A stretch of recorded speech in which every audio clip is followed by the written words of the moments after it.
Coming up, more March Madness coverage, App State sports, and a special guest right here, right now on Sports Bar.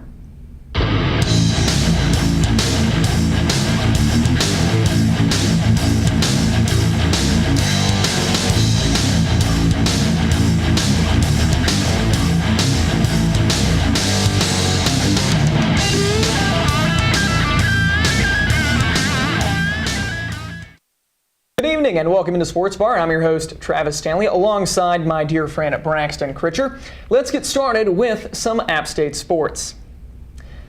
The Mountaineer baseball team took on Texas State this past weekend and fell short. Friday, the team went toe-to-toe the whole game, running into 11 innings. Ultimately, the Mountaineers lost by a score of 6-3. App got on the board early, getting one in the bottom of the first. The Bobcats responded and put one up during the third inning. Then 2 scoreless innings later, Connor Leonard cracked a home run, his second of the season, to put the Mountaineers in the lead. However, the Bobcats forced extra innings and in the top of the ninth by scoring 2 runs to tie it up at 3. Both teams could not score until the Bobcats took it home in the top of the 11th. On the mound to start the Mountaineers was Travis Holden. He went 6 2/3 innings, allowing 1 run and 2 walks in the 30 batters that he faced. Reed Howe relieved him and went 2 1/3 innings, allowing 1 unearned run before Matt Brill went 1 2/3 innings, having 3 runs across the plate and striking out 2. Tristan Helms came in as the final relief pitcher, seeing 1 batter and striking him out. The Mountaineers continued to battle on Saturday with a doubleheader against the Bobcats. Unfortunately, App fell in the first game 7-4 and in the second 2-0. Your App State Mountaineers softball team played at Georgia State in a 3-game set over the weekend. And despite leading in the first and the third game, the Black and Gold dropped all 3. Natalie Orcutt, in losing efforts, batted .625 for the series with 4 RBIs and a home run. The Mountaineers will be in action this week against USC Upstate, beginning with a doubleheader on Wednesday afternoon. Keep up to date on your Mountaineers as conference play is officially underway by checking out our Facebook page and following appstatesports.com. We'll be right back after this.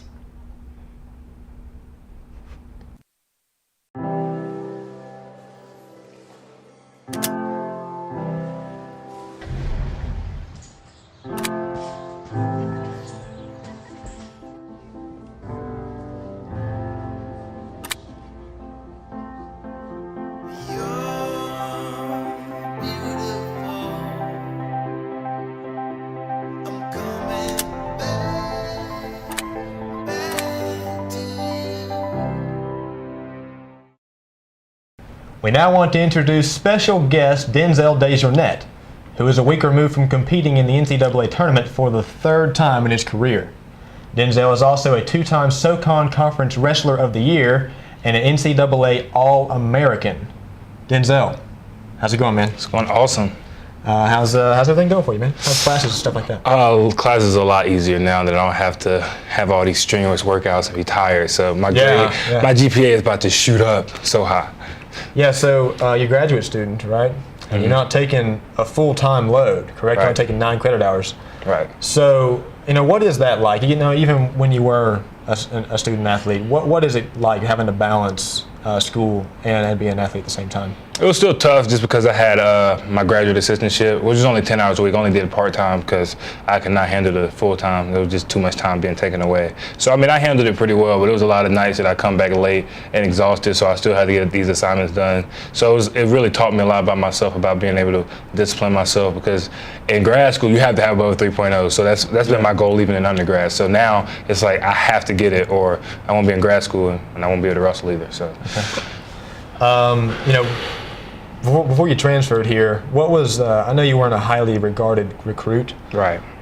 What is that like now, being able to look back on your career and seeing all the things you were able to accomplish, even though you weren't a highly regarded recruit? I think it just serves as an inspiration to other people to let you know that you can do it. Like, everybody on our team were like state champions, except for one guy, but he was a national champ. and he was a state runner-up in Pennsylvania. Vito Pasone, just go ahead and throw that one out there. But it really feels good just to go out there and be the guy that makes it. You know, not many people make it to the tournament, let alone All-American. Right. That's the reason why it's such a big deal. Because that tournament is a lot like March Madness, where you know it don't matter what you seeded or what you rank. Like you have to go out there and compete and perform, and you gotta let the chips fall where they may.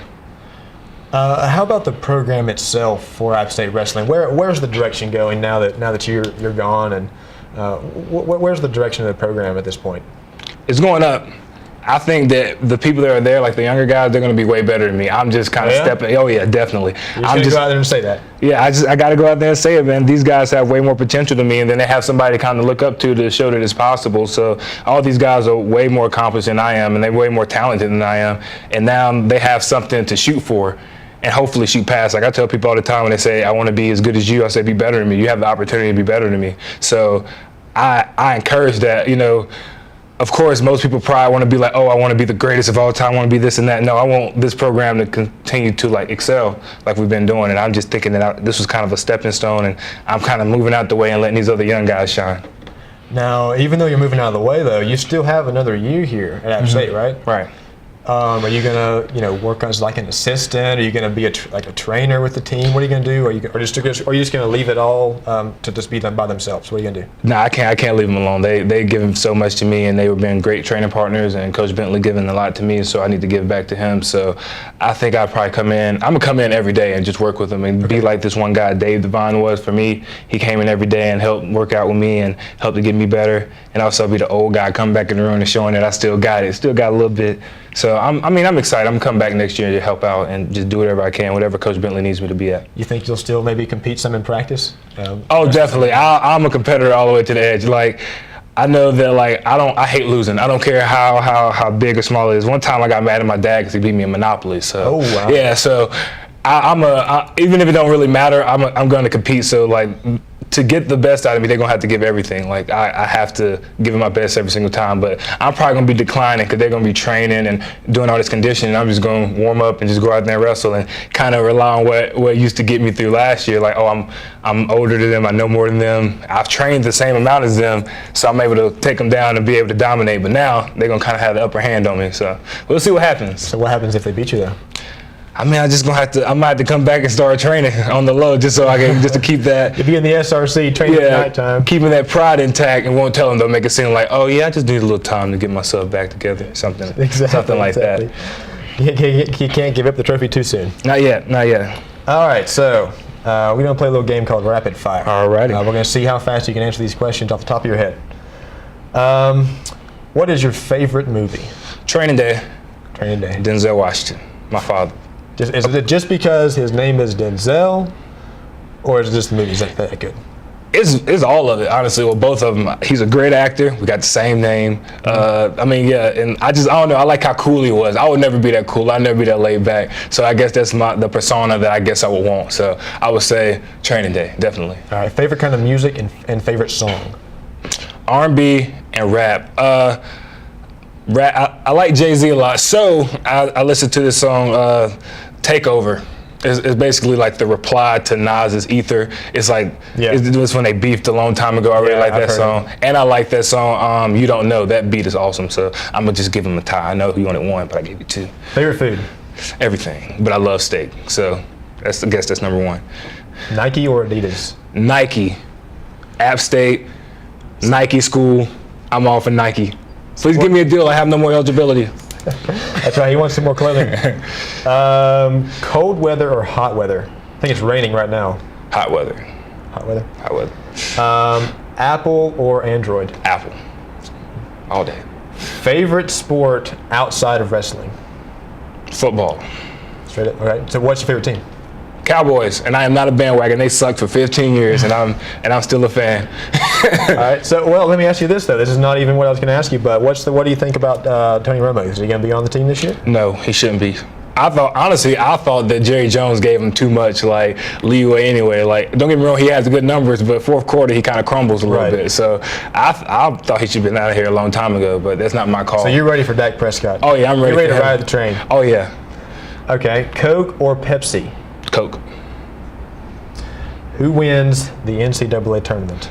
I'm going for UNC. My dad's a UNC fan, so I grew up being a UNC fan. You know, I wish Appalachian was in it, but you know, what can you do? I'm gonna go with the Tar Heels. Hey, there's always next year. There's always next year. But yeah, so they're in the Final Four now. Yeah. Great chance for that. Great game. Favorite team? I know you mentioned the Cowboys, but favorite team outside of App State, maybe college team that you follow, other than Carolina. Honestly, I guess I would say I follow Alabama football just for the fact that I just watched the national finals a lot. I don't really follow them throughout the year, but I watch the finals, the NCAA finals, and they're always in it. So I guess I kind of follow them in a sense. Okay. All right, man. Thanks for coming in. Thanks for having me. Yeah, it's always a pleasure. Oh, yeah. A pleasure.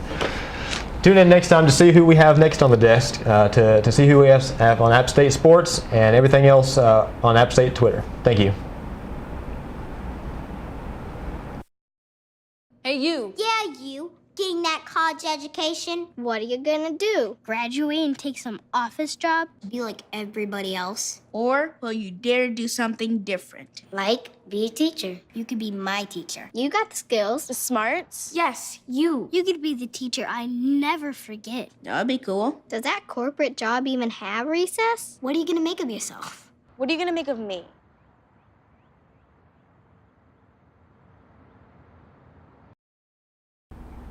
Welcome back to Sports Bar.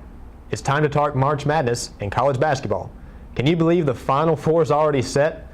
The championship game is a week away. Let us know what your thoughts are by leaving comments on our Facebook page and Twitter. The Tar Heels pulled out an amazing last-second win last night against the Kentucky Wildcats. And Kentucky's Malik Monk hit a three-pointer with only 7 seconds left. But the Tar Heels drove down the court, and Luke May answered with a game-saving shot with his foot on the line to send the Tar Heels to the Final Four. Not only will UNC advance, but so will the Carolina Gamecocks. For the first time in school history, South Carolina will be advancing to the Final Four after defeating the Florida Gators in a nail-biting 77-7 victory. The 7th-seeded team used swarming defense and perfect free throw shooting to defeat the fellow SEC conference team. In the Final Four, the Gamecocks will face off against Gonzaga, who, despite making the last 19 NCAA tournaments, has also never been at this stage in team history. Oregon lost their first. Oregon, who is the other team in the Final Four, has not been in this position since the first NCAA tournament in 1939. The Ducks defeated Kansas 74-60 to reach this point, and the 3 seed will now have to play last season's runner-up in the tournament. Some news that just came in this afternoon. The NFL owners took a vote to move the Raiders to Las Vegas, and it was approved. The 31-1 vote secured the move, and now what does that mean for this team? Well, they will still play in Oakland for the 2017 season and possibly a little longer. Their new stadium is set to hold 65,000 and cost $1.9 billion with a B dollars. According to an article from ESPN, the Raiders owner Mark Davis has said he plans on staying in Oakland for at least the next 2 seasons. This will be the 3rd time the Raiders have moved, the first being back in 1982 to Los Angeles and then back to Oakland in 1995. That's all the time we have this week, but thank you again for joining us. Be sure to like us on Facebook and follow us on Twitter for some more updates on all things sports. For some of the topics that we did not get to tonight, check out our Facebook page for some articles that you can read about local sports, professional sports, and more, written by our own student journalist. We will see you next time, same place, same time, for an all-new episode with Travis Stanley and everyone else behind the scenes. I'm Braxton Critcher. We will see you next week.